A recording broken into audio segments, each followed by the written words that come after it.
Hello and welcome to How Do I Build a Power BI Dashboard in Microsoft Dynamics NAV 2015.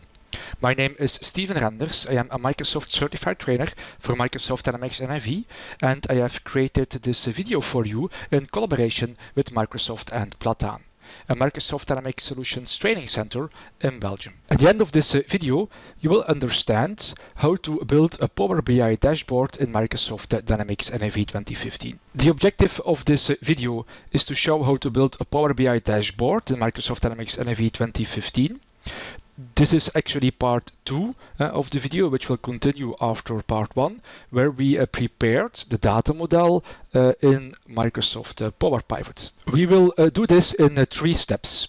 In step 1, we will create a dashboard in the Power View with charts for the sales amount by country, the quantity by product, and sales by date. In step 2, we will then create a Power BI site in Office 365. And in step 3, we will optimize the sales dashboard to implement Q&A. Let's get started with the first step and see how we can create a dashboard in the Power View with the charts for sales amount by country, quantity by product, and sales by date. So here we are in Power Pivot, where we have prepared our data model, and I am going to close Power Pivot. And the next thing that I'm going to do in Excel is I'm actually going to the Insert menu, and I'm going to insert a Power View sheet. The Power Sheet is right here. I'm just going to provide a title, sales dashboard, and as we can see here on the right side, we have our Power View fields. We have the results of the data model that we created in Power Pivot, and we can see our customers, dates, products, sales invoice lines, and salespeople. So we are here in actually our Power View dashboard, and we would like to create a chart by making use of the sales by country. And in order not to show the country code but the country name, I have added or made a modification in the dataset. I've added actually a list of countries. How did I do that? Well, basically I went here into the web sources page of NAV. I added the countries or regions page, and I also published it as an OData web service. Then I went into Power Pivot. So basically I went here into Power Pivot, and I updated the data model, and I actually added the countries as a data web service. And if you have a look here in the data diagram, what I've also done is I have linked the countries with the customers. So I created actually here a table relationship. After we close Power Pivot, the data model is automatically updated, and I can start by creating a chart. How can we do that? Well, I'm going to fetch the information that I would like to have visualized. So I'm going to select here the name of the country. And then, as we can see here, a dataset is going to be built. Next, I'm going to my sales invoice line, and I am going to select, for example, the amount, which will then be reflected here in my data model. Now, I don't want to see this textual data, so what am I going to do? I am going to select here to create a column chart. We have the choice between different types of charts. I'm just going to select here a column, make it a little bit wider. So as we can see, we have already our data available. What we can also see is that it's sorting by name of the country, and I would like to have it sorted by amount, and I would like this to be descending. So this is basically how I am going to create this chart, and we can see here the sales by country. Let's continue in the Power View dashboard and add a chart where we can see product or product group by quantity. So in Power Pivot, what I'm going to do now is I'm going to go here to the product dataset. I'm going to select the product group code. And then I am going to the sales invoice line dataset, and I'm going to look for my quantity. I'm just going to have to go up a little bit. Voilà, here is my quantity. I'm seeing here two product groups, but what we can also do, for example, is here select one of the fields and then say, okay, I would like to also see the items without any data. Then I am going to here to select the data, and I'm going to create a bar chart. And this type is going to be a vertical bar chart. I'm also going to, voila, here sort and filter on the quantity, and I'm going to do it descending.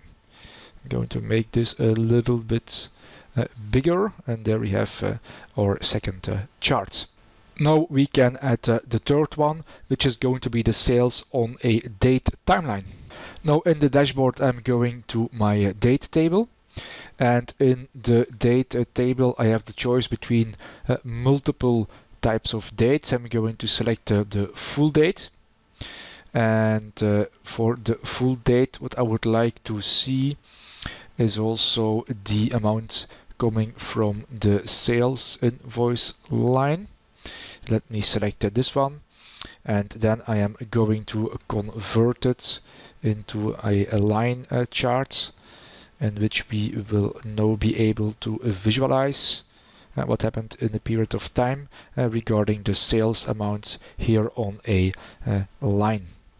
Next, I'm going to add some filters to the report. I will go here to the sales people.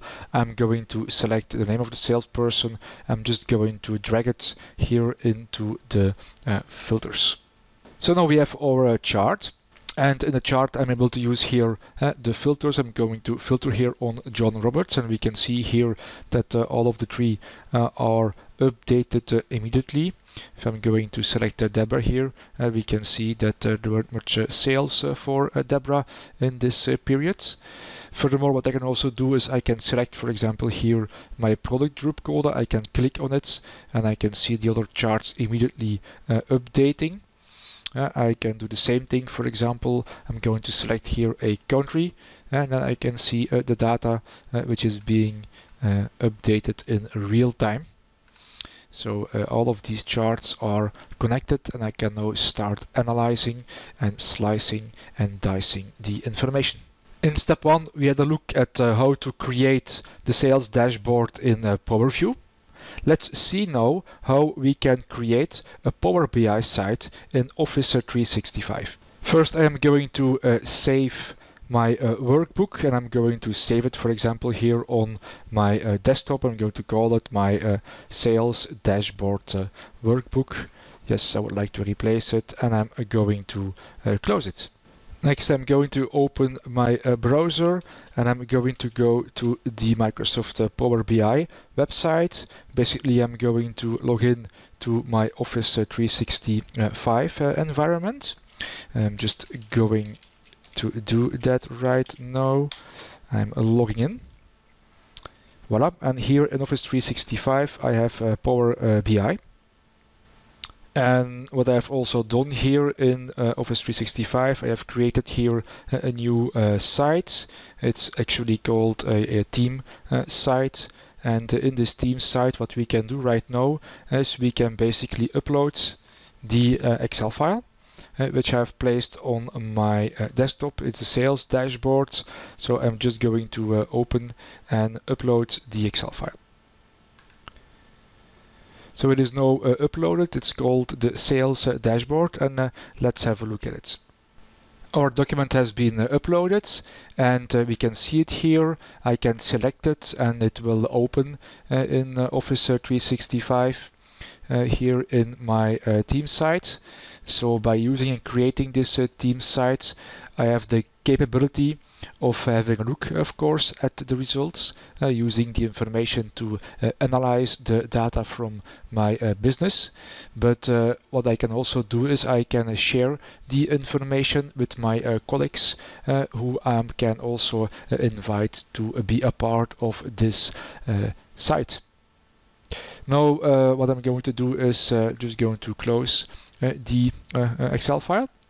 So we are back at our site here. What I'm going to do next is I'm going to click here on the Power BI button, which is then going to load all of my SharePoint documents, the ones that I am frequently using. and I can have a look, for example, and I'm going to select my sales dashboard, and I'm going to make it enabled in Power BI for Office 365. So the report is now enabled, and I'm going to open it. Once it has been enabled in Power BI, I can make use of its full capabilities, just like I can do in Microsoft Office Excel. In step 2, we had a look at how to create a Power BI site in Office 365, where we uploaded and enabled our dashboard in Microsoft Power BI for Office 365. Now in step 3, we are going to optimize our dashboard. We are going to implement and add synonyms to tables and columns. So we are ready to then implement Q&A, and that will enable us to ask some questions and get back some answers from Power BI. So in Office 365, I'm going to go back to my site. So I'm back in my team site. From within my team site, I'm going to select Power BI. And then in a few seconds, it's going to load all of my documents from my SharePoint library. I can see my sales dashboard. I can click here on the 3 dots. I can favorite my dashboard. And what I can also do is, for example, I can add it to Q&A. Once it has been added to Q&A, what I can do next is I can ask a question. So I'm going to go to Q&A. And I'm going to ask a question. Now we can actually ask a question in our natural language. So for example, show customers, and then I'm going to say by city. And as soon as I'm typing, I can see my results. I can see my customers by city. I can see it here in a table layout. I can also create it here in a card layout and even show the information on a map. Now let's change the question.